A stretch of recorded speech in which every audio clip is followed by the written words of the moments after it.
It started with a knock on the door and a warning. You need to move that shed. It violates HOA Code 14B. Karen snapped, clipboard clutched like a weapon. She was the self-appointed enforcer of our neighborhood's homeowners association, always peeking through blinds, snapping photos, filing complaints. That shed? It had been there for 10 years, built by the previous owner. But Karen had a new vendetta. I refused to budge. The next morning, my power went out. At first, I thought it was a local outage, but when I stepped outside to investigate, something felt off. My security cameras? Dead. Wi-Fi? Out. Fridge? Warming up by the second. I walked around the side of the house, and that's when I saw it.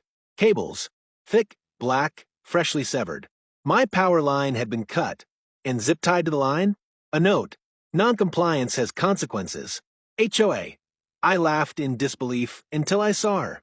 Karen, standing across the street, arms folded, smirking like she'd just won a war.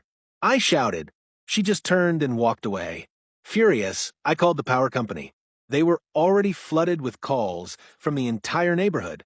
As it turns out, Karen didn't just cut my line. In her attempt to punish me, she'd hacked at a shared junction box, killing power to 32 homes. Food spoiled. People missed work. An elderly neighbor had to be rushed to the hospital when her oxygen machine shut off. The neighborhood descended into chaos. When the utility workers arrived and found the butchered box, they called the cops. Karen, oblivious to the full extent of the damage, tried to lecture them about HOA authority. She even claimed she was helping the community by enforcing the rules.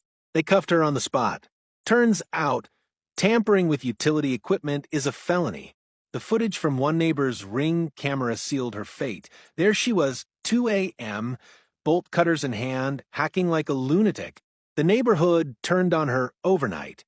The HOA board suspended her, neighbors rallied to reverse her rules, and her smug little reign came crashing down. The best part? My shed still stands. The new HOA president? He asked me to help redesign the community guidelines. Karen's now facing multiple charges, including destruction of public infrastructure and endangerment. Last I heard, she's trying to sue the HOA for wrongful removal. Good luck with that. All because she hated my shed. Moral of the story? Don't mess with a man's electricity or his shed.